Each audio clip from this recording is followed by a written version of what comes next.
नमस्कार, सत श्री अकाल, आदाब, सभी को प्रणाम। हम लोगों ने 5 हेड कंप्लीट कर लिए हैं हमारे। और अब मूव करते हैं हम रेसिडुअल टॉपिक्स के ऊपर। जो रेसिडुअल टॉपिक में पहला टॉपिक हम पढ़ने वाले हैं, एग्जाम पॉइंट ऑफ व्यू से इतना इंपॉर्टेंट नहीं है। देखो, मैं ऑलरेडी आपको बता चुका हूं कि 5 हेड अपने आप में 35 मार्क्स का वेटेज रखते हैं। तो ये 5 हेड भी अपन ने कर लिया तो it's more than enough, but still हम लोग कोर्स पूरा कंप्लीट करना चाहेंगे। और उसमें पहला रेसिडुअल टॉपिक हम ले रहे हैं जिसका नाम है clubbing of income. Clubbing of income notes आप लोग को मिल ही चुके होंगे, ठीक है। अभी फिलहाल मैं नोट से चर्चा नहीं कर रहा, पहले अपन अंडरस्टैंड करते हैं टॉपिक है क्या, और उसके बाद हम समझेंगे कि फिर नोट्स से कंटेंट उठाएंगे और वेरीफाई करते जाएंगे सारा चीजें। चलिए साहब, तो क्लबिंग ऑफ इनकम ये पहला टॉपिक हमारा रहेगा। इसी के साथ में set of and carry forward. Set of and carry forward ये अपने आप में पूरा एक यूनिट ही है, ठीक है। तो पहले अपन बात करते हैं क्लबिंग के बारे में। चलो सर, एक बात बताइए, अगर मैं किसी भी असेसी का, ये कोई असेसी है और इस असेसी का इनकम टैक्स अगर कंप्यूट करना चाहूं, इनकम टैक्स अगर कंप्यूट करना चाहूं, तो आप बताइए इनकम टैक्स कैसे कंप्यूट कर पाऊंगा। सर, सबसे पहले तो आपको 5 हेड की इनकम लेनी पड़ेगी। 5 हेड की इनकम लीजिए। सर, कौन कौन सी? साहब, सैलरी है आपके पास में हाउस प्रॉपर्टी है, बिजनेस प्रोफेशन है, कैपिटल गेन है, अदर सोर्सेज है। इन 5 हेड की इनकम आप टोटल कर लीजिए। इस इनकम के टोटल को कहा जाता है ग्रॉस टोटल इनकम। इस इनकम में से आपको पर्सनल डिडक्शन मिलती है, आपको पता ही होगा 80s का डिडक्शन आपको प्रोवाइड होता है। इस 80s का डिडक्शन लेने के बाद में ये आ जाती बेटा नेट इनकम। और बाबू, इस नेट इनकम के ऊपर टैक्स निकलता है, ये आप सभी को पता है। सर, अभी क्यों ज्ञान बताया? मैं बताना चाह रहा हूं कि कभी कभी क्या होता है सर, ये जो नेट इनकम है ना, इस नेट इनकम में मान के चलो किसी का इनकम 5 लाख है, किसी का 10 लाख है, किसी का 12 लाख है, 15 लाख है, तो हम लोगों ने टैक्स निकालना सीखा था। और टैक्स अगर इंडिविजुअल के बेसिस पर देखें तो बाबू हमने 3 भागों में से बांटा था। किसी का उम्र 60 से कम का है तो क्या होगा, 60 से लेकर के 79 तक का है तो क्या होगा, और 80 से लेकर के उससे ऊपर है तो क्या होगा। सभी लोगों के लिए अलग अलग बेसिक एग्जम्पशन लेवल बताया था। अब एक इंसान ने क्या दिमाग चलाया, जरा देखना, और आप ही लोग मुझे बताना कि क्या इनकम टैक्स ने इसके ऊपर कोई एक्शन लेना चाहिए या नहीं लेना चाहिए। चलिए, से हुआ क्या, ये सपोज करो कोई मिस्टर राम जी हैं, ये किसी जगह पर काम करते हैं और इन्हें 5 लाख रुपया सालाना मिलता है। 5 लाख रुपीज पर मंथ इन्हें मिलता है। अभी हुआ क्या, इन्होंने बोला अरे यार 5 लाख रुपए मिलता है, चलो एक काम करते हैं इसको, क्योंकि आपको लगेगा 87A का रिबेट ले लेंगे तो 5 लाख रुपए तो एग्जाम्प्ट हो गया। एक काम करते हैं अपन 6 लाख रुपया इसकी इनकम ले लेते हैं। 6 लाख रुपीज का इनकम है, ओके। अब अगर 6 लाख रुपए इनकम है तो साहब इस इनकम के ऊपर अगर आप टैक्स निकालोगे तो मान के चलो राम का जो एज है वो 30 ईयर्स का है। तो अगर आप 6 लाख रुपए की इनकम के ऊपर अगर टैक्स निकालते हैं बाबू, तो ये टैक्स ऐसे होगा कि पहला 2.5 लाख रुपया तो फ्री हो जाएगा, उसके बाद 2.5 लाख से 5 लाख रुपया, 2.5 लाख से 5 लाख तक इसे लगेगा 12,500 रुपया, आप सभी को बताइए ये। और अगले 1 लाख रुपया, बेटा 5 लाख तक का हिसाब हो गया, अगले 1 लाख रुपए के ऊपर इसे 20% का टैक्स लगेगा, दैट विल बी 20,000 रुपया ये टैक्स देगा। इसका मतलब सर 32,500 रुपया टैक्स लगेगा इसका किस इनकम के ऊपर? सर 6 लाख की इनकम है। एक बार फिर से, सर 5 लाख रुपए की इनकम तक आपको पता है 12,500 रुपए लगने वाला है, और इसके ऊपर का जितना भी होता है 10 लाख रुपए तक में तो 20% का स्लैब क्रिएट होता है। 1 लाख रुपया और एक्सेस है, इसका मतलब सर 1 लाख के ऊपर 20% लगेगा 20,000 रुपया। इस 20,000 रुपए को 12.5 में ऐड करा, 32,500 का टैक्स लगा। इस व्यक्ति ने दिमाग लगाया, इसने बोला साहब मैं तो शादीशुदा हूं। देखो, राम की वाइफ है सीता जी, ये राम है, इसकी वाइफ है सीता जी। अभी राम ने क्या बोला, अपने एम्प्लॉयर को बोला देख एम्प्लॉयर भाई, तू अपनी कंपनी में जो बुक्स ऑफ अकाउंट बनाता है उसमें तू क्या बुक करता है, बोलता है कि साहब 6 लाख रुपए की सैलरी बुक करता हूं। ओके, अब एक काम करना, 6 लाख रुपए की सैलरी बुक करने के लिए क्या एंट्री करता है साहब? तो वो बोलता है कि एंट्री में ऐसा करता हूं, सैलरी टू राम, और दूसरा एंट्री करता हूं राम टू बैंक। ऐसी एंट्री मैं साल में 12 बार करता हूं और आपको 6 लाख रुपया पूरा पैसा देता हूं, 50-50 हजार रुपए की हर महीने की एंट्री करता हूं। राम ने बोला देखो आपको अल्टीमेटली 6 लाख रुपए से मतलब है, राम अपने इंप्लॉयर से बात कर रहा है। राम ने बोला आपको अल्टीमेटली 6 लाख रुपए की जरूरत है ना, 6 लाख रुपए अपने बुक्स ऑफ अकाउंट में डेबिट मानना है, 6 लाख रुपए से मुनाफा कम करना है। बोलता है कि आप मुझे ये मान के चलो कि 25,000 रुपया आप मुझे दे रहे और 25,000 रुपया आप मेरी वाइफ को दे रहे हैं, 25,000 रुपीज। तो अल्टीमेटली आपकी बुक्स ऑफ अकाउंट में 50,000 रुपया, ये सॉरी 50,000 रुपया ही, गलत लिख दिया मैंने, आपकी बुक्स ऑफ अकाउंट में 50,000 रुपया ही जा रहा है। भाई हर महीने का आप एंट्री क्या करते थे, एंट्री ऐसा होगा ना, सैलरी अकाउंट डेबिट टू, यहां पर राम आ जाएगा, सैलरी टू राम, यहां पर 25,000, और सैलरी टू सीता, ये आ जाएगा 25,000। अल्टीमेटली बुक्स ऑफ अकाउंट में एक जो सैलरी बुक होगा ये तो 50 पे ही हो रहा है, तो क्या इंप्लॉयर को उससे कोई मतलब है क्या? बोला 50,000 रुपए का वैसे मेरा खर्चा हो रहा है, 50,000 रुपए का ऐसा खर्चा हो रहा है, मेरे को कोई फर्क नहीं पड़ता, मेरे को तो इतने में काम हो रहा है, और अल्टीमेटली मुझे क्या करना पड़ेगा, सिर्फ 2 अलग अलग चेक काटने पड़ेंगे। ठीक है मैं ऐसा कर देता हूं, पर इससे हुआ क्या देखना, इससे हुआ क्या, अब जाकर के राम की इनकम क्या हो गई और सीता की इनकम क्या हो गई। राम की इनकम 25,000 रुपया महीना के हिसाब से 12 महीने की टोटल इनकम कितनी हो गई, 25,000 रुपया महीने के हिसाब से 12 महीने की टोटल इनकम हो गई बेटा 3 लाख रुपया। और इधर 25,000 रुपया 12 महीने के हिसाब से टोटल इनकम, अरे मैंने 25 लाख लिख दिया, 25,000 रुपया 12 महीने के हिसाब से total income will be 3 lakh रुपया। क्या इनको भी 2.5 लाख रुपए का एग्जम्पशन है, बेसिक एग्जम्पशन लिमिट है? हाँ, क्या इनको भी अलग बेसिक एग्जम्पशन लिमिट है? बेसिक एग्जम्पशन लिमिट 2.5 लाख रुपए का है। Answer is yes. अभी ये क्या करा आपने अपनी इनकम को रूट कर दिया, सेग्रीगेट कर दिया। आपने क्या बोला, 6 लाख रुपए अल्टीमेटली आ तो मेरे पास रहा है, पर 2.5 लाख रुपए का बेनिफिट मैं लूंगा और 2.5 लाख रुपए का बेनिफिट मेरी वाइफ लेगी। इसका मतलब आपका 5 लाख रुपया अपने आप में एग्जम्प्ट हो गया। और आप देखिए बेटा, आपको पता है पहले 5 लाख तक इनकम कुछ लगती ही नहीं है, आई मीन इनकम टैक्स कुछ लगता ही नहीं है। अर्थात पहले 5 लाख के ऊपर जो 12,500 रुपए बनता था वो तो 87A का रिबेट लेकर के जीरो हो जाता था। तो यहां पर भी 3 लाख रुपया एग्जम्प्ट हो गया, और यहां भी 3 लाख रुपया क्या हो गया बेटा, एग्जम्प्ट हो गया। क्या इस तरह से ये जो मैंने सोचा हुआ है, क्या आपको नहीं लगता भारत का हर एक व्यक्ति सोचता होगा कि उसे इनकम टैक्स बचाना है तो किस तरह से बचाए? समझ में आ रहा है? क्या आप as an income tax authority क्या एक्शन लोगे, आप क्या बोलोगे, जरा सोचिए। अपना चैप्टर समझ में आते लग जाएगा, क्या सोचोगे आप as an income tax authority? आप इनकम टैक्स डिपार्टमेंट को हेड कर रहे हो, आप जरा सोचिए ये राम और सीता वाले केस में आप क्या एक्शन लेना पसंद करेंगे?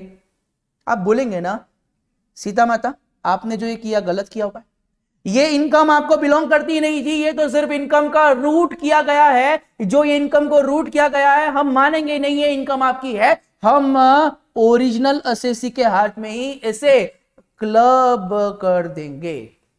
अच्छा सर अब समझ में आया, क्लबिंग का मतलब किसी और की इनकम को किसी और की इनकम में जोड़ देना।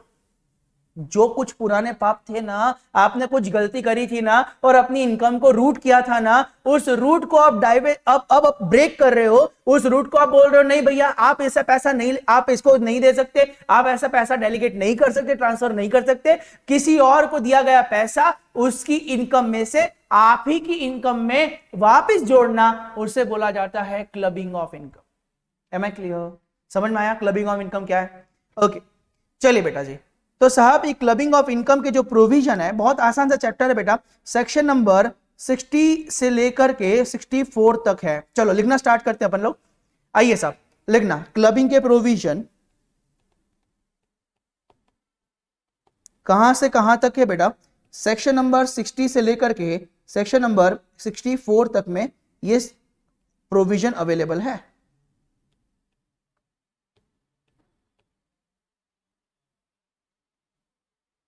ओके चलो सबसे पहले आते हैं बेटा जी, समझते हैं कि एक सेक्शन लेते हैं और समझने की कोशिश करते हैं। आइए साहब सेक्शन नंबर 60, और नोट्स अच्छे से बना लोगे काम हो जाएगा, एक बार पढ़ोगे अपने आप सारी चीजें लर्न हो जाएगी, इतना गारंटी। हर एक एग्जांपल आपके दिमाग में फिट करवाना मेरी जिम्मेदारी।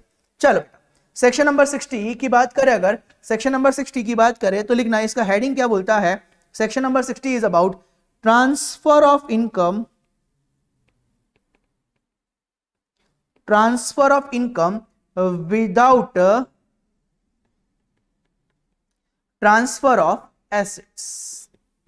ओके, आपने इनकम ट्रांसफर कर दी पर असेट ट्रांसफर नहीं करा, transfer of income without transfer of asset. चलो पहले अपन एग्जांपल से समझते हैं और फिर प्रोविजन देखेंगे। कहना क्या चाहते हो भैया, इनकम आपने ट्रांसफर कर दी और असेट आपने ट्रांसफर नहीं करा। चलो सपोज करते हैं एक ये असेसी है रामू काका। रामू भैया ने क्या करा, एक कंपनी है रिलायंस इंडस्ट्रीज लिमिटेड, इसके डिबेंचर परचेस करें। इसने रामू काका ने अमाउंट पे किया और उसके बदले में इन्होंने डिबेंचर अलॉट किए। ठीक है, अभी डिबेंचर होल्डर कौन हो गए, रामू काका हो गए, इज अ डिबेंचर होल्डर। और एज एन डिबेंचर होल्डर क्या इनको इंटरेस्ट कमाने का अधिकार है, इंटरेस्ट रिसीव करने का अधिकार है ना। अब इन्होंने क्या करा, इन्होंने ये बोला कि what ever the income of interest is been arrived by the is been distributed by the Reliance industries limited, वो ये बोलता है इस इंटरेस्ट इनकम, इस इंटरेस्ट की इनकम को वो ट्रांसफर कर रहे हैं अपने सन को, अपने सन को जो कि अभी पढ़ाई कर रहा है, मान लो एज है उसका 18 ईयर्स का, और बोले कि ये इंटरेस्ट की इनकम से तू पढ़ाई करते रहना। तो अभी क्या करा बेटा, सुनो, रामू ने क्या करा, ये डिबेंचर होल्डर तो था, असेट इसके पास डिबेंचर की थी, पर जो इंटरेस्ट रिसीव करने का उसका अधिकार था, इस अधिकार को उसने ट्रांसफर कर दिया अपने बेटे को, अपने सन को उसने ये अधिकार ट्रांसफर कर दिया। क्या आप जरा देखो, क्या ये मतलब समझ पाए, आपने इनकम ट्रांसफर कर दी, जरा लिखो यहां पर, इनकम कौन सी, इंटरेस्ट की इनकम आपने ट्रांसफर करी है। सर क्या आपने ट्रांसफर नहीं किया हुआ है, विदाउट ट्रांसफर ऑफ असेट, क्या नहीं ट्रांसफर करा है, डिबेंचर ट्रांसफर ही नहीं करे, डिबेंचर ट्रांसफर नहीं किए। तो साहब नियम क्या बोलता है, नियम बोलता है ट्रांसफर, अगर आपने ऐसा कुछ किया है तो income from the asset would be taxable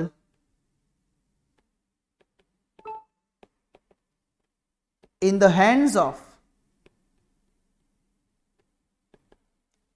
transferor, that is देने वाला, देने वाले के हैंड्स में टैक्सेबल होगा, देने वाले के हैंड्स में टैक्सेबल होगा। ठीक है, तो ये अपना एक ट्रेलर था। नियम क्या है, सब दे रहा नियम लिखते हैं अपन, लिख लिया, इतना लिख लो।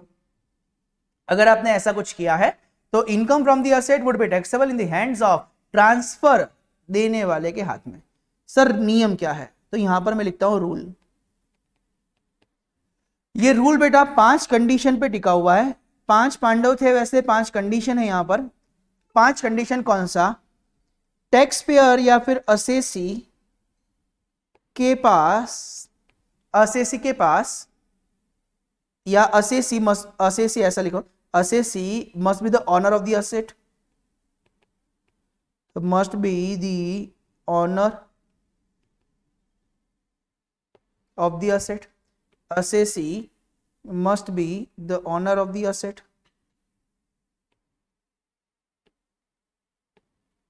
गड़बड़ हो गया,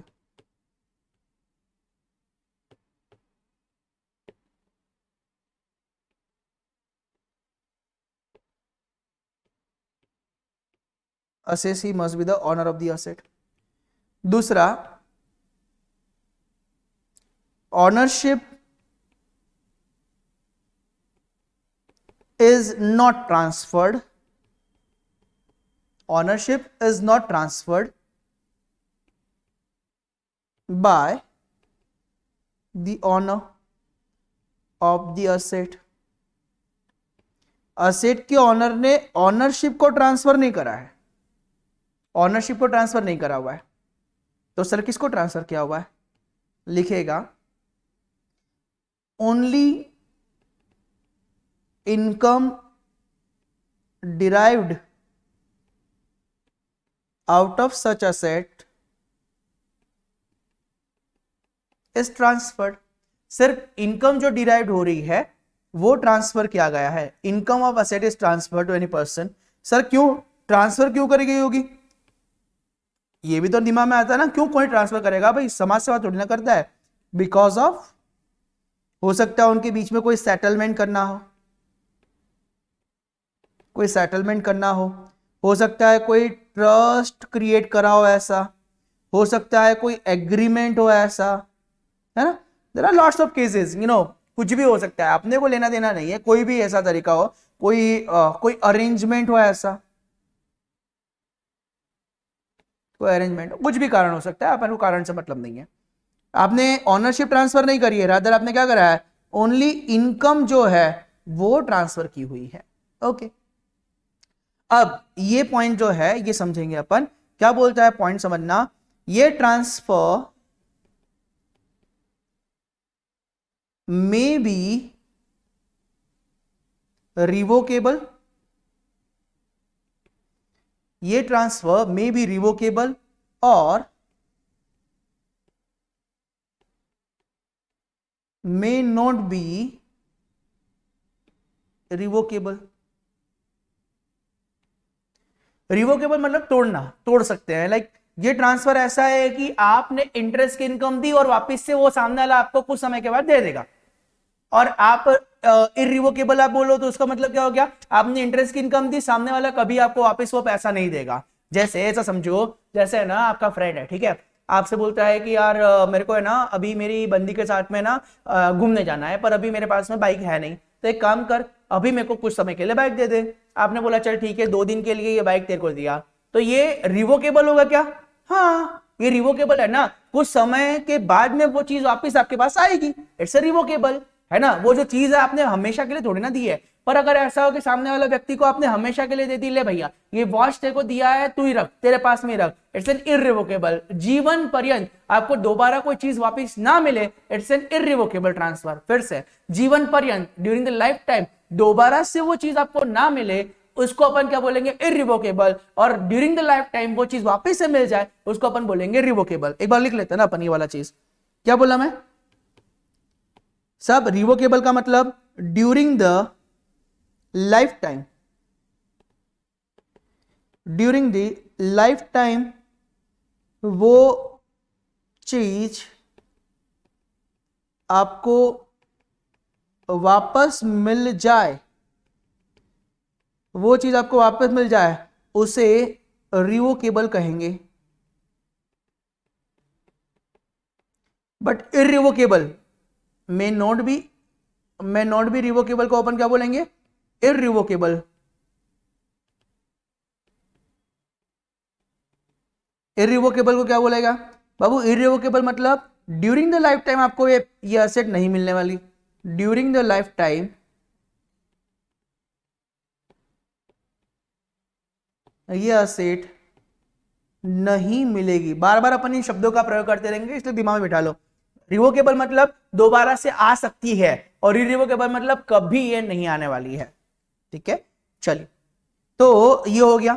एंड देन लास्ट, ये पॉइंट जो मैं लास्ट वाला लिख रहा हूं तो वाहिया सा पॉइंट है, पर ठीक है, एक्ट में बना हुआ है इसलिए अपन लिख रहेंगे। एक्ट मतलब आई मीन जो पॉइंट था वो तो यहीं पे खत्म हो गया, पर लास्ट वाला पॉइंट देख लीजिए। ये ट्रांसफर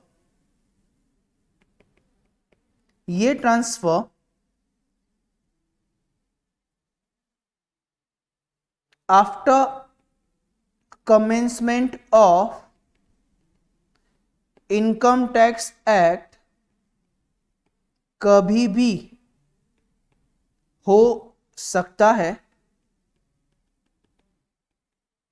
ये transfer after, I mean sorry एक मिनट, एक चीज लिखना रह गया, ये ट्रांसफर आफ्टर और बिफोर, आफ्टर और before commencement of income tax act कभी भी हो सकता है। इनकम टैक्स एक्ट जो आया है उससे पहले भी ये ट्रांसफर हुआ है तो भी अपन यही वाला नियम लगाएंगे, इवन बाद में हुआ है तो भी हम यही वाला नियम लगाएंगे। इस तरह का ये बात हुआ है। और साहब, if all the above condition are satisfied,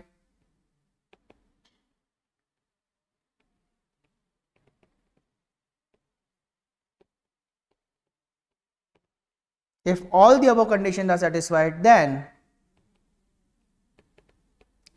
income would be taxable in the hands of transferor, देने वाले के हाथ में ये टैक्सेबल हो जाएगा, ये टैक्सेबल हो जाएगा। ओके चलिए, तो एक चीज यहां पर और मुझे बात करनी है यहां पर कि साहब ये रिवोकेबल ऑफ ट्रांसफर में क्या पॉइंट आ सकते हैं, लिखना, हेडिंग कीजिएगा रिवोकेबल ऑफ ट्रांसफर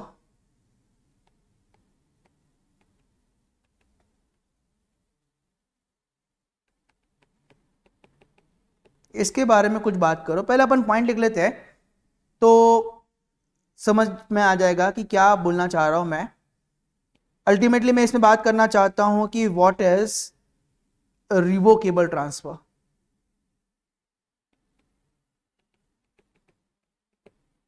तो इसको कुछ केसेस से अपन समझते हैं कि इन केसेस में ऐसा ऐसा होता है तो हम क्या मानेंगे, ये रिवोकेबल ट्रांसफर है। अलग अलग सिचुएशन के हिसाब से अपन समझते हैं। चल, जैसे इसमें रिवोकेबल है या नहीं ऐसा समझते हैं। लिखेगा case number 1, if, case number 1 लिखना, इफ एन असेट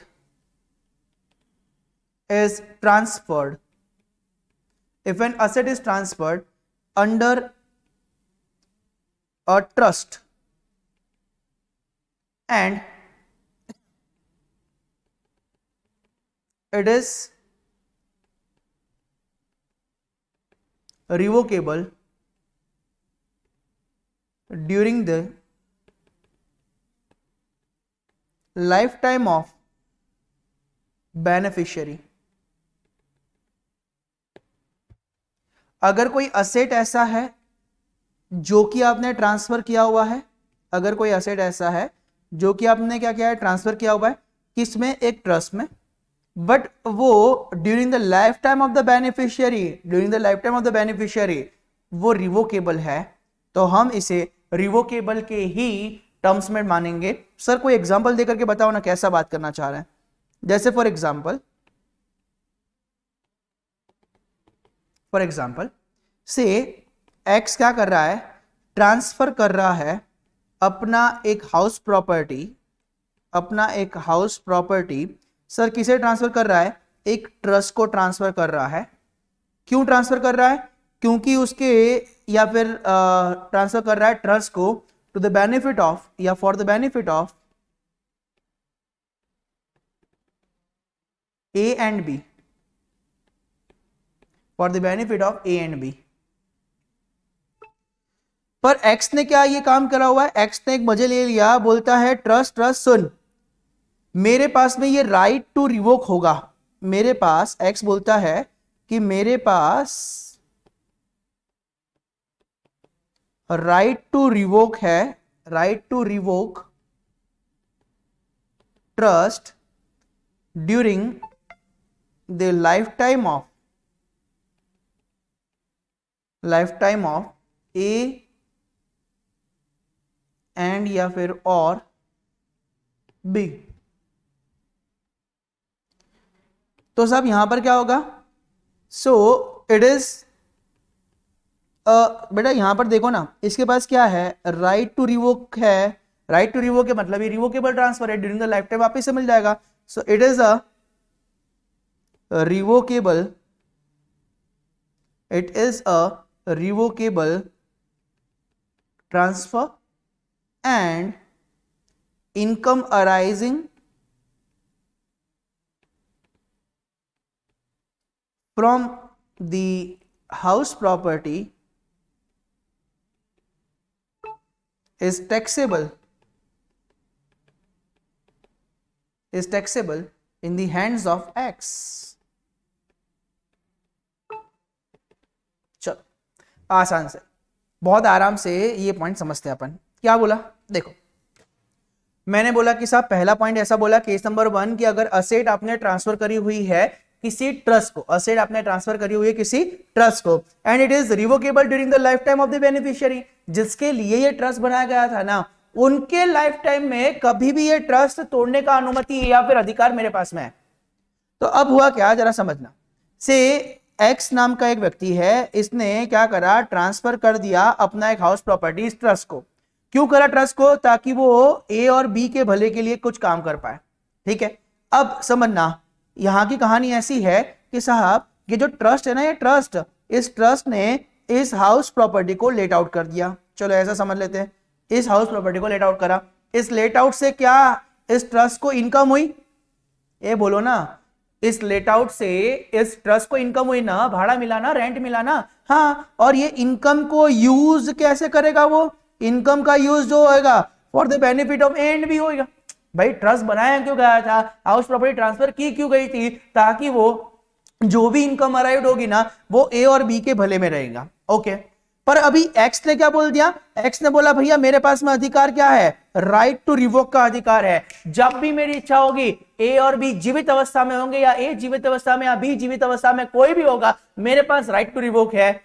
अगर इसके पास राइट टू रिवोक है तो सिर्फ और सिर्फ अपने इनकम को रूट करने के लिए, इनकम को चैनलाइज करने के लिए इस तरह का नाटक नौटंकी खेला हुआ है, ऐसा इनकम टैक्स मानता है। इसलिए नियम क्या बनाया, whatever the income received या whatever the income gained by the trust, जो भी इनकम कमाई गई होगी ट्रस्ट के द्वारा, it will be taxable in the hands of X. Why so, because it is a revocable transfer. You had, you know, आपने income transfer कर दिया है, अभी असेट थोड़ी ना ट्रांसफर करा है। सर असेट ट्रांसफर हुआ है ना, ना बाबू, असेट ट्रांसफर ए और बी को थोड़ी ना हुआ है बेटा, असेट हुआ है ट्रस्ट को ट्रांसफर। मैंने ट्रस्ट को ट्रांसफर करा और जो बेनिफिट आ रहा है वो ए और बी को मिल रहा है। ट्रस्ट को ट्रांसफर करा हुआ है मैंने, ए और बी को ट्रांसफर थोड़ी ना करा है। तो साहब यहां पर क्या बोल रहा है, आपने इनकम को डेलीगेट कर दिया, इनकम को ट्रांसफर कर दिया, अपने असेट को ट्रांसफर नहीं करा हुआ है। तो बेटा अगर रिवोकेबल इन नेचर है तो यहां पर बोला गया है ऐसा कि जिस व्यक्ति के पास में जो इनकम बेनिफिशियरी के लिए यूज हो रही है वही इनकम एक्स के हाथ में टैक्सेबल मान ली जाएगी। M I clear? ओके, चलिए बेटा जी, केस नंबर 2 आसान है, बहुत आसान है बेटा, चिंता वाली बात ही नहीं है। केस नंबर 2 बेटा देखो क्या बोलता है case number 2, if an asset is transferred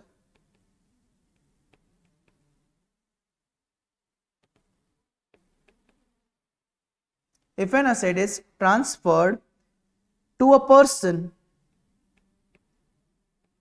if an asset is transferred to a person and revocable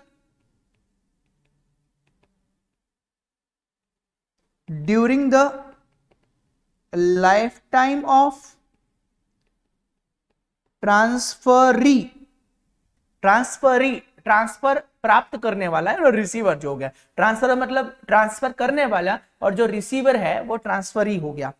sir अभी भी तो यही पढ़ा था ना, देखो दोनों में डिफरेंस क्या है, ऊपर ट्रस्ट को अपन ने ट्रांसफर किया था, यहां पर किसी व्यक्ति को अपन ट्रांसफर कर रहे हैं। चलो एक एग्जांपल से अपन समझ लेते हैं ताकि इंफॉर्मेशन आपके दिमाग में बैठ जाए। एग्जांपल से एक्स नाम का एक व्यक्ति है जिसने क्या करा, एक हाउस प्रॉपर्टी है वो ट्रांसफर किया हुआ है। सर किसको ट्रांसफर करा, एक व्यक्ति है जिसका नाम है ए, इस ए नाम के व्यक्ति को उसने ट्रांसफर कर दिया। पर एक्स ने क्या करा, एक्स ने बोला साहब ये जो है ना, हम क्या कर रहे हैं, X has a right to revoke the transfer during the lifetime of A. तो सब अगर हुआ ऐसा, जरा समझिए आप, देखो टैक्स प्लानिंग कैसा हो गया। से मान के चलो मेरी एक स्टूडेंट है ना, से लड्डू है ना, तो मैंने क्या करा, मेरे पास इनकम बहुत सारी आ रही है, तो मैंने कहा कुछ तो करना पड़ेगा। अब मेरे पास एक प्रॉपर्टी है, उसकी इनकम भी आ रही है और साल भर का 3-4 लाख रुपया उससे रेंट इनकम आ रही है। मैंने बोला लड्डू कुछ समय के लिए प्रॉपर्टी तेरी, चलो। मैंने लड्डू के साथ में लिखापढ़ी कर लिया और मैंने बोला कि ये प्रॉपर्टी अभी मैं तेरे को दे रहा हूं, पर तेरे जीवन काल में कभी भी प्रॉपर्टी मैं वापस ले लूंगा। एक बात बताओ, आप है ना से मोबाइल लेने के लिए जाते हो, है ना, सपोज करना आप मतलब आप कनेक्ट कर लोगे ना, ये प्रोविजन आपके दिमाग में परफेक्ट बैठ जाएगा। आप मोबाइल लेने के लिए गए, ठीक है, से आपने 25,000 रुपए 30,000 रुपए वॉट एवर द मोबाइल का प्राइस, आपने वो पे करा और आपने वो बिल लिया, मोबाइल लिया, और आप दुकान से बस निकलने ही वाले थे और उस दुकान वाले ने बोला सुन सुन भाई, ए मोबाइल वाले जो लेके जा रहा है तो सुन, ये जो मोबाइल दिया ना मैंने देखो, तेरे जीवन काल में कभी भी मैं वापस ले लूंगा। आप सोच के देखो, क्या आप रियल ओनर हो या आप सिर्फ और सिर्फ बेनिफिशियर उस असेट के। मतलब आप बेनिफिशियरी हुए ना, क्योंकि आप बेनिफिट उठा पा रहे हो। जब सामने वाले की इच्छा हो सामने वाला ले लेगा। वैसे ही मैंने क्या करा था, मैंने अपनी प्रॉपर्टी लड्डू को दे दिया और उसको ये क्लॉज के साथ में लिखा कि जब मेरी इच्छा होगी तब ये प्रॉपर्टी वापस से मैं ले लूंगा। इसका मतलब मैंने लड्डू को आगे वो प्रॉपर्टी ट्रांसफर करने का अधिकार खत्म कर दिया। समझ रहे आप? तो कितनी सोची समझी रणनीति के साथ मैंने काम किया। मैंने बोला कि ये प्रॉपर्टी का वारिस भी तो हो गया, है ना, प्रॉपर्टी तेरी ही है, इनकम भी तू कमा। पर अल्टीमेटली मैंने क्या कर दिया, मैंने बोला कि भैया आप जब मतलब मैं जब चाहूं उस प्रॉपर्टी का वापस से अधिकार ले सकता हो। तो अल्टीमेटली इनकम टैक्स क्या सोचेगा, बेटा जी ये इनकम टैक्स का यही सोचना है कि आपने अपनी इनकम को रूट करने के लिए इस तरह का नाटक करा है। क्योंकि आपने अपनी इनकम को रूट करा हुआ है, आप अपना टैक्स लायबिलिटी कम करना चाह रहे थे, तो जो लड्डू ने कमाई होगी इनकम वो आपके हाथ में टैक्सेबल होगी। सर पूरी इनकम ना ना ना, जो वो हाउस प्रॉपर्टी के द्वारा इनकम आई हुई ना वही इनकम, क्योंकि मैंने पूरी तरह से हाउस प्रॉपर्टी ट्रांसफर थोड़ी ना करी थी, मैंने सिर्फ इनकम का बेनिफिट दे दिया था उसको। अल्टीमेटली इनकम का ही बेनिफिट दिया ना, क्योंकि हाउस प्रॉपर्टी अगर पूरी तरह से ट्रांसफर कर देता तो she will be a registered owner, और रजिस्टर्ड ओनर के पास तो सारी फ्रीडम होती है ना कि वो आगे ट्रांसफर भी कर सकता है। जैसे आप मोबाइल लेने के लिए गए और आप अगर पूरे रजिस्टर्ड ओनर हैं, तो फिर वो सामने वाला व्यक्ति ये थोड़ी ना बोल सकता है कि वापस मैं जब चाहूं तब ले लूंगा। आपको जब इच्छा होगी आप किसी और को मोबाइल बेच सकते हो, आपकी इच्छा होगी आप मोबाइल फेंक सकते हो, तोड़ सकते हो, जो इच्छा हो वो कर सकते हो ना। ऑनर का मतलब ही तो यही हुआ। समझ में आया? तो X has a right to revoke the transfer during the lifetime of the A। जैसे ये शब्द बोल दिया कि साहब रिवोक करने का अधिकार है transfer during the life time of the A, तो बाबू यहां पर क्या बोलूंगा, it is a revocable transfer, it is a revocable transfer and आगे बोलो ना, इनकम अराइजिंग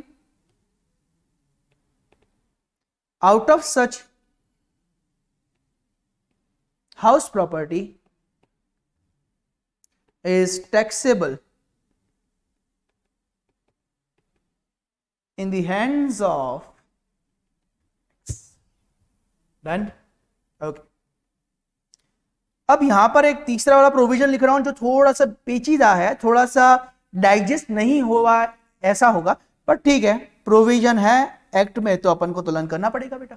5 सिचुएशन आपके साथ में बताऊंगा मैं। चलिए तीसरा, if an asset is transferred, if an asset is transferred before कब, अप्रैल 1 1961 एंड सर ये क्यों दिखवाया बिफोर 1 1961? बाबू अपना इनकम टैक्स एक्ट जो है उसका पूरा नाम क्या है, इनकम टैक्स एक्ट 1961, जो कि एप्लीकेबल था from the first day of 1962। Financial year start कब होता है, 1 अप्रैल, तो 1 अप्रैल 1962 से ये एप्लीकेबल हुआ था। और हम बोल रहे हैं कि 1 अप्रैल 1961 से पहले अगर आपने कुछ किया हुआ है, क्या किया हुआ है, आपने अपनी असेट को ट्रांसफर किया हुआ है, और साथ में आपने बोला it is revocable with in 6 years। बोला कि भैया 1 अप्रैल 1961 से पहले का कोई भी डेट आपने दिमाग में भी डालो, और उसने एक व्यक्ति को एसेट ट्रांसफर किया, एक व्यक्ति को एसेट ट्रांसफर कर दिया। अच्छा, ये मत समझना कि इनकम टैक्स एक्ट अभी 1962 में ही चालू हुआ है, उससे पहले भी इनकम टैक्स एक्ट हुआ करता था, बट नया जैसे कंपनीज एक्ट 2013 आप पढ़ रहे हो, तो क्या उसके पहले कंपनीज एक्ट नहीं था? क्या कंपनीज एक्ट 1956 था? वैसा ही आप इनकम टैक्स एक्ट 1962 जो 61 जो पढ़ रहे हैं, उससे पहले भी कोई एक्ट हुआ करता होगा इनकम टैक्स का। पर उसमें क्या नियम उन्होंने बुलाया कि अगर आप कोई एसेट ट्रांसफर कर रहे हो 1 अप्रैल 1961 से पहले, और आपने ट्रांसफर करते समय ये नियम लिख दिया, ये क्लॉज लिख दिया कि आप with in the period of 6 years आप उस एसेट को दोबारा ले लेंगे, अर्थात it is revocable with in the period of 6 year. वो रिवोकेबल है बेटा, वापिस मिल जाएगा कितने टाइम में? 6 साल में, 6 इयर्स में। then only it will be a revocable transfer, तो ही इसे रिवोकेबल अपन ट्रांसफर मानेंगे। सर इसका मतलब अगर ये 7 साल का लिखा होता कि 7 साल में वापस लेंगे तो क्या इसे रिवोकेबल ट्रांसफर मानते? नहीं सर, कैसा पेचीदा नियम है। हाँ, जो है सो है। अब वो भी 1 अप्रैल 1961 के पहले का। एमसीक्यू के पर्पस से एक बार याद रखना है अपन को, अगर 1 अप्रैल 1961 के पहले का अगर आपने कोई एसेट ट्रांसफर करी हुई है और वहां पर एक क्लॉज डाल दिया है कि 6 साल के अंदर अंदर दोबारा हम इसे रिवोक कर सकते हैं, कभी भी रिवोक कर सकते हैं 6 साल के दरमियान, तो आप इसे रिवोकेबल ट्रांसफर ही मानेंगे। पर अगर ये 7 साल या उससे 6 साल या उससे ज्यादा के पीरियड के लिए होता है तो ये रिवोकेबल नहीं होगा, ये इररिवोकेबल ट्रांसफर ही माना जाएगा। ओके चलो, तो केस नंबर 3 में इतना ज्यादा कुछ डिस्कस करने की जरूरत नहीं है। केस नंबर 4 लिखेगा, if the transfer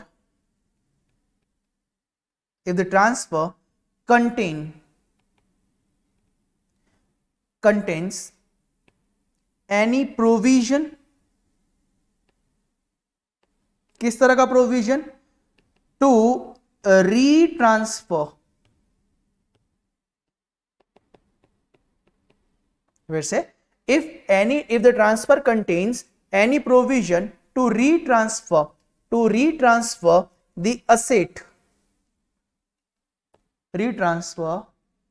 the asset, या फिर और इनकम thereof, या तो आप वो असेट ट्रांसफर कर दो या फिर रीट्रांसफर कर दो या इनकम ट्रांसफर कर दो। किसे ट्रांसफर कर दो? टू द ट्रांसफरर, चाहे वो डायरेक्टली हो या इनडायरेक्टली, चाहे डायरेक्टली चाहे इनडायरेक्टली, इवन चाहे पार्शियली, चाहे होली। ठीक है, पार्शियली क्या होता है? पार्टली, चाहे पार्टली चाहे होली, कैसा भी हो हम उसे रिवोकेबल ट्रांसफर ही मानेंगे, हम इसे रिवोकेबल ट्रांसफर कहेंगे। चलो समझते हैं कैसे क्या है, एक एग्जांपल से आपको प्रॉपर समझ में आएगा, फिर ये पॉइंट वापस से पढ़ेंगे अपन। एक एग्जांपल पहले लिखो। चलिए, एक्स ट्रांसफर करता है एक असेट, ट्रांसफर करता है, सी कोई एक असेट है, ये असेट को उसने ट्रांसफर कर दिया। अब ये मान लो जो असेट को ट्रांसफर करा है ये ए नाम का कोई व्यक्ति है, इसे ट्रांसफर कर दिया है। ठीक है, अभी जो ट्रांसफर का जो कंडीशन था या टर्म्स ऑफ कंडीशन था, ट्रांसफर की कंडीशन रादर, ट्रांसफर की कंडीशन है कि ऑन और after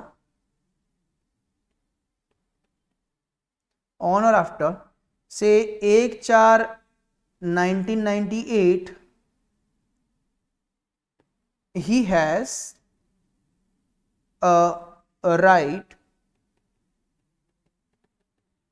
to utilize the income of the asset और इनकम ऑफ द असेट, ठीक है।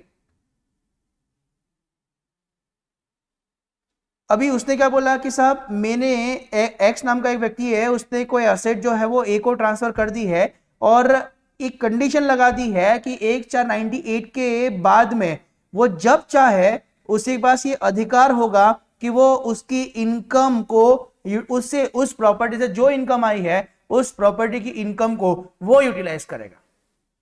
अब जरा सोच के देखो, अगर प्रॉपर्टी मेरी है तो उस प्रॉपर्टी से जो भी इनकम अराइज होगी वो किसकी होनी चाहिए? आप ही की होनी चाहिए ना भाई। अगर प्रॉपर्टी मेरी है, से मेरा जो काम है ना वो से गाड़ी को लेट आउट करना है, गाड़ी में प्रोवाइड करता हूं भाड़े पे और उससे जो इनकम आती है उससे मेरा काम चलता है, मतलब मेरा बिजनेस यही है। तो अब मैंने क्या करा, मैंने कहा कि साहब एक प्रॉपर्टी है तो एक प्रॉपर्टी मेरे से एक कार है, उस कार को मैंने किसी व्यक्ति को ट्रांसफर करा और मैंने बोला कि आज अभी 2 साल तक तू चला ले, उसके बाद में अभी तो 2 साल तक चला ले, उसके बाद में इस गाड़ी से जो इनकम अराइज होगी ना वो इनकम का यूटिलाइज मैं करूंगा।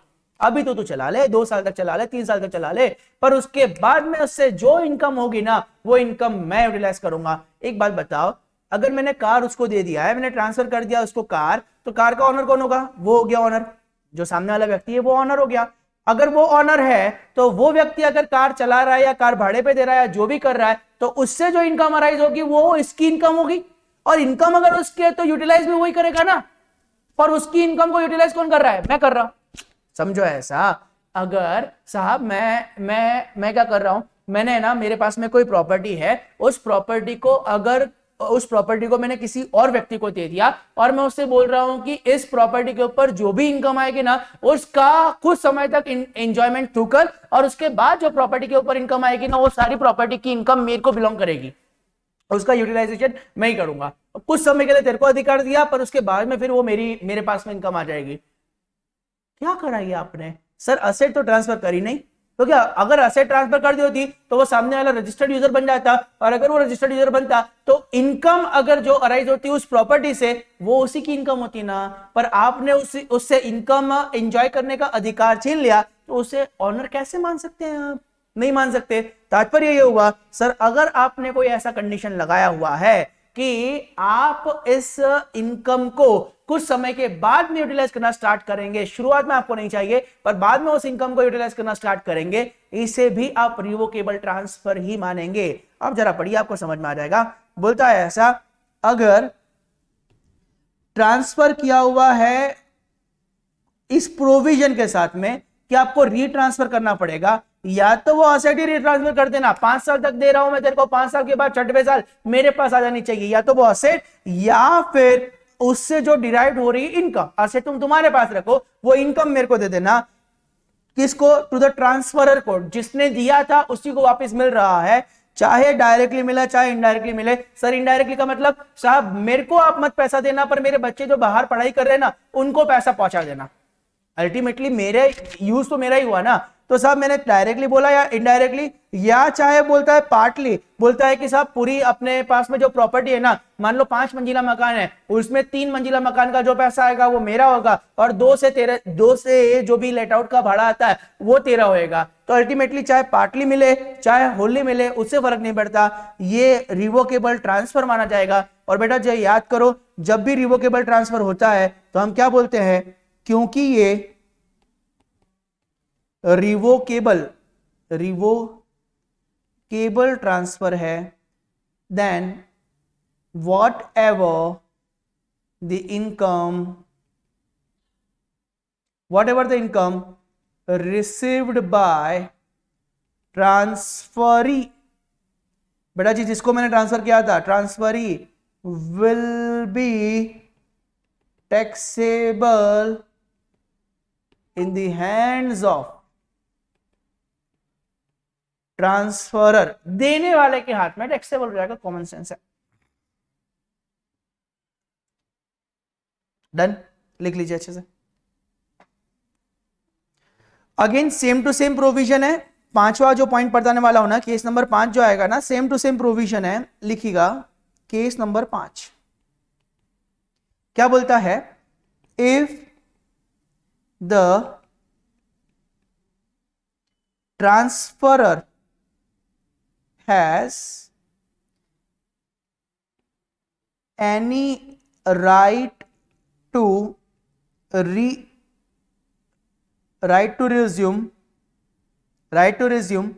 क्या right to resume the power, right to resume power over the asset, उस असेट के ऊपर दोबारा पावर है, या फिर और इनकम देयर ऑफ, अगेन चाहे डायरेक्टली या इनडायरेक्टली, या चाहे पार्टली या होल्ली, हमें मतलब नहीं है। आप तो इतना देख लो सर, क्या उस एग्रीमेंट में right to resume power of over the asset लिखा हुआ है क्या? Right to resume the power over the asset, right to resume the power over the asset, दोबारा से उस असेट के ऊपर अधिकार आ जाना। सर ये कैसे होगा? जैसे है ना, मैंने बोला उस व्यक्ति को कि देखो अभी है ना मेरा जॉब जो है वो यूएसए में हो रहा है, अभी है ना मेरा एक प्रॉपर्टी है, उस प्रॉपर्टी में है ना 3 मंजिला मकान है मेरा, तो एक काम करना, आप तो पास में ही रहते हैं, इस 3 मंजिला मकान का आप देखरेख करिए, क्योंकि देखरेख करने में, मेंटेन करने में आपको पैसे की जरूरत भी पड़ेगी, तो आप इस प्रॉपर्टी को लेट आउट कर सकते हैं। मैं अधिकार आपको देता हूं, पावर ऑफ अटॉर्नी आपके नाम पे बनाया कि इस प्रॉपर्टी का लेट आउट आपको करने का है, और उससे जो भी आपको बेनिफिट मिलता है वो आप अपने पास ही रखिएगा, वो अभी अपने पास रखेगा जब तक कि मैं दोबारा इंडिया में नहीं आ जाता, आप अपने पास रखिएगा। उससे जो भी चीज होगा मेंटेनेंस वगैरह वो करवाना, वो आपका अधिकार है, आपको करवाना, इवन आपका रिस्पॉन्सिबिलिटी है, वो आपको करवाते रहना पड़ेगा। जिस दिन मैं दोबारा यूएसए से इंडिया में आ जाऊंगा, उस दिन ये प्रॉपर्टी वापस से मेरी प्रॉपर्टी हो जाएगी। क्या करा? Right to resume the power over the asset, मेरे पास दोबारा वो असेट आ जाएगी। Right to resume over the power, right to resume the power over the asset, उस असेट के ऊपर दोबारा मेरा पावर, मेरा ऑनरशिप वापिस आ जाएगा। अगर ऐसा है तो अल्टीमेटली सब सामने वाला व्यक्ति भले ही उस एसेट को अपने पास रख रहा है, भले ही उस एसेट के ऊपर इनकम अर्न कर रहा है, पर अल्टीमेटली उसको ऑनरशिप थोड़ी ना ट्रांसफर करी है। जब मैं आऊंगा तब उसका ऑनरशिप खत्म हो जाएगा, तो अल्टीमेट रजिस्टर्ड ओनर थोड़ी ना हुआ साहब। इसको अपन क्या कहेंगे? रिवोकेबल ट्रांसफर ही कहेंगे। और अगर वो रिवोकेबल ट्रांसफर है तो जो भी इनकम वो ट्रांसफर ही ने कमाई होगी, उसकी इनकम मेरे ही हाथ में टैक्सेबल होगी। मतलब सर एक बार जरा फिर से अंतिम बार जरा समझा दो, लास्ट पॉइंट क्या बोलता है। देखो सपोज करो एक्स नाम का एक व्यक्ति है जिसने अपनी हाउस प्रॉपर्टी जो है वो ट्रांसफर कर दी है सर इस मिस्टर ए को, पर इसने मिस्टर एक्स ने ट्रांसफर की एक कंडीशन रखी है, एक कंडीशन है, क्या है साहब? Right to resume the power over asset, ये कंडीशन रख दी है। Right to resume over the power of the asset बोलता है कि जब तक मैं यहां पर नहीं हूं ना, तब तक ये असेट तेरी है, उस असेट के ऊपर काम करना। ठीक है, अभी क्या हुआ, आगे की कहानी ऐसी है कि अभी मिस्टर एक्स जो है वो चले जाते यूएसए गए, और इस प्रॉपर्टी को मिस्टर ए ने लेट आउट कर दिया। प्रॉपर्टी को मिस्टर ए ने क्या करा बेटा? लेट आउट करा। जब प्रॉपर्टी को मिस्टर ए ने लेट आउट करा तो उससे क्या मिला? रेंटल इनकम मिली। नियम क्या बोलता है कि आपके पास में क्या है sir? Right to resume power over the asset है। अगर right to resume power over the asset है, इसका मतलब ये कौन सी बात हो गई सर? ये तो रिवोकेबल ट्रांसफर हो गया, ये तो रिवोकेबल ट्रांसफर है। और क्योंकि ये रेंटल इनकम किसके द्वारा अर्न की गई है? मिस्टर ए के द्वारा। सर ये तो ट्रांसफरी है, हमें देखना पड़ेगा सर ये इनकम, ये रेंटल इनकम टैक्सेबल होगी किसके हाथ में? बोलो ना, टैक्सेबल होगी इन the hands of transferor, that is x के हाथ में। ओके, अब समझ में आया क्लबिंग का प्रोविजन क्या है। किसी और के द्वारा अर्न की जा रही इनकम को किसी और की इनकम में क्लब कर देना, यही तो क्लबिंग प्रोविजन है, ताकि हम जो ये बेसिक एग्जम्पशन लिमिट वाले जो प्रोविजन है इसका कोई गलत नाजायज फायदा ना उठा पाए। इसलिए हम लोगों ने क्या करा, सब क्लबिंग के प्रोविजन समझे, और क्लबिंग के जो प्रोविजन है उसमें सबसे इंपॉर्टेंट बात है सर रिवोकेबल प्रिंसिपल। अगर वो रिवोकेबल प्रिंसिपल को फॉलो कर रहे हैं हम, इसका मतलब क्या हो गया, आपने अपनी असेट तो ट्रांसफर की नहीं, अल्टीमेट यूजर खाली सामने वाले को यूज करने के लिए दे दिया और बोला कि कुछ समय तक इनकम भी इंजॉय कर और उसके बाद वो असेट या फिर इनकम मेरी हो जाएगी।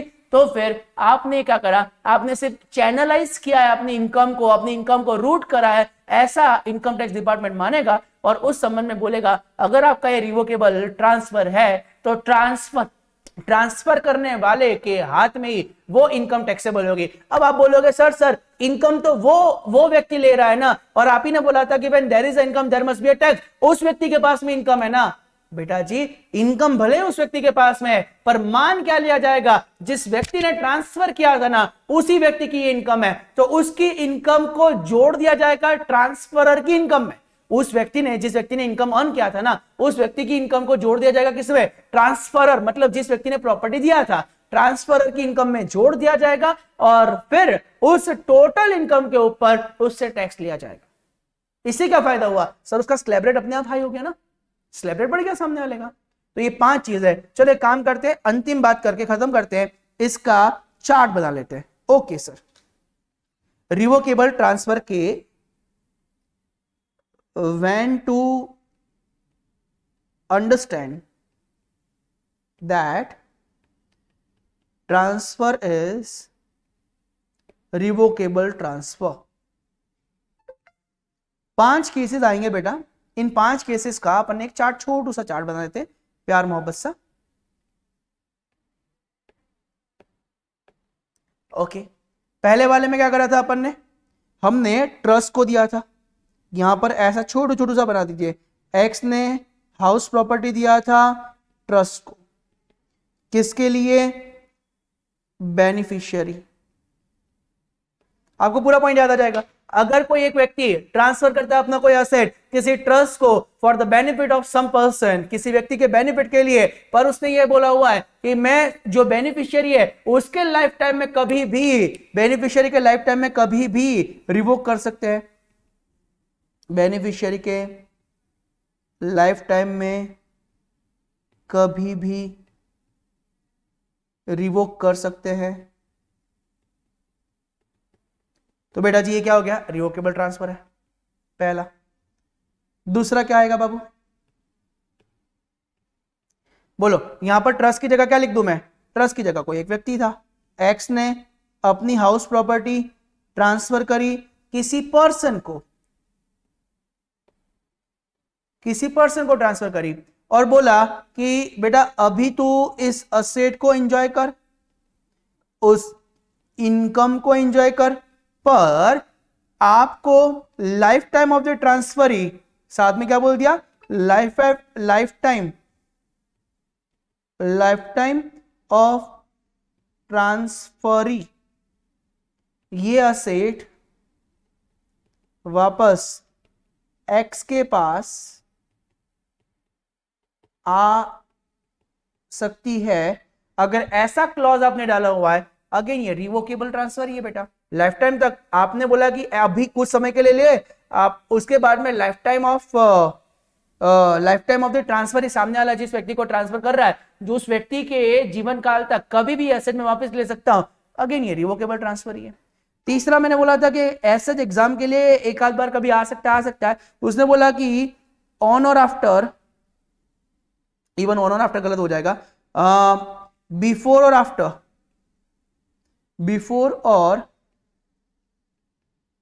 आफ्टर 1/4/1961 आपने ट्रांसफर किया है, प्लस आपने ट्रांसफर कर दिया, प्लस आपने एक कंडीशन लगा दिया। क्या कंडीशन लगाया कि with in the period of 6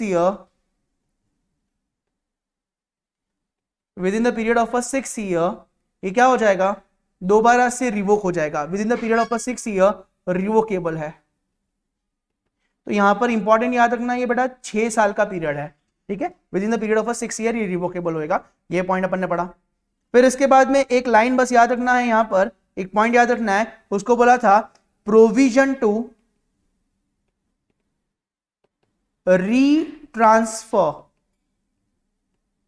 retransfer the asset or income thereof,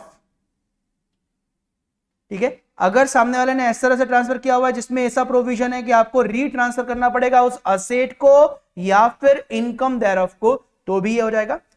और लास्ट बोला था अपन लोगों ने क्या बच्चा, लास्ट पॉइंट आ जाएगा, उसने बोला था राइट टू, जब भी ये शब्द आ जाए आपको दिमाग यही लगाना है रिवोकेबल ट्रांसफर है ये, राइट टू रिज्यूम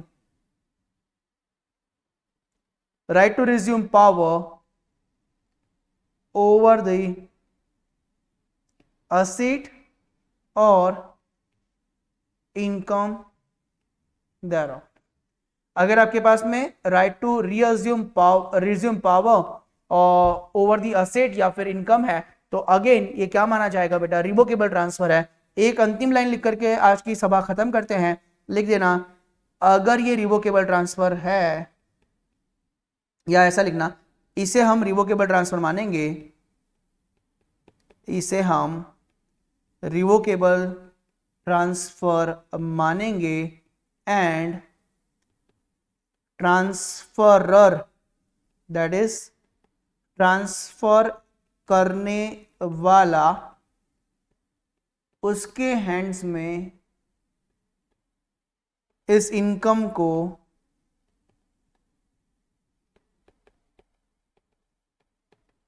टैक्सेबल करेंगे। ये आ गया आपका सेक्शन नंबर 60, जहां पर आप लोगों ने बात किया रिवोकेबल के बारे में। और ये रिवोकेबल बार बार अपन पूरे क्लबिंग वाले चैप्टर में बार बार पढ़ते रहेंगे, तो एक बार एंटायर मैंने डिस्कशन पूरा कंप्लीट करा। पहला अपना सेक्शन नंबर 60 यही था कि आपने इनकम को ट्रांसफर करा हुआ है पर आपने क्या ट्रांसफर नहीं करा हुआ है, असेट ट्रांसफर नहीं करी हुई है। तब जाकर के हमने बोला था कि अगर ये ट्रांसफर, इस ट्रांसफर को हम क्या बोलेंगे साहब, ट्रांसफरर के हैंड में इस इनकम को टैक्सेबल करेंगे। ट्रांसफरर जो होगा, जो ट्रांसफर कर रहा है, उसके हैंड में इनकम को टैक्सेबल करेंगे, ना कि जो इनकम जिसको मिल रहा है, जिसका बेनिफिट वो उठा रहा है, उसके हैंड में टैक्सेबिलिटी नहीं आएगी। क्लबिंग का एक सिंपल सा नियम यही है, जो बेसिक एग्जम्पशन लिमिट का हर किसी को फायदा मिल रहा है, गलत फायदा किसी को ना मिले, इनकम को रूट ना किया जाए, इस वजह से क्लबिंग का प्रोविजन आया। बोला कि आपने ये सिर्फ इनकम रूट करने के लिए ऐसा किया हुआ है, तो हम जिस व्यक्ति के हाथ में इनकम गई है ना, उससे हम छीन लेंगे और आपके हाथ में जोड़ देंगे। हम आपको बोलेंगे कि ये तो आपकी इनकम है और इस इनकम के ऊपर आप ही को टैक्स देना है। बात समझ में आया? तो ये क्लबिंग का पहला पॉइंट अपना कंप्लीट हुआ। बाकी के आसान से पॉइंट है। Clubbing as such income tax में या फिर आपके एग्जामिनेशन पॉइंट ऑफ व्यू से इतना इंपॉर्टेंस नहीं रखता, बट हाँ रियल लाइफ में इंपॉर्टेंस है इसका। तो जो पढ़ रहे हैं अपन बहुत अच्छे से पढ़ो। जो ये आज का सेशन हुआ प्रॉपर मैनर में आपने जो नोट डाउन किया हुआ है उसको रिवाइज किए बिना अभी सेशन आप खत्म मत करना है ना। तो ये कंप्लीट अपने नोट्स जो बने हुए हैं वो उसको एक बार पूरा रिवाइज कर लीजिए, एंड देन कोई डाउट डिफिकल्टी आता है तो कल के सेशन में अपन डिस्कस करके आगे बढ़ाते हैं। चलिए तो आज का इतना ही रखते हैं, मुलाकात करेंगे अपन कल। Bye bye, take care guys.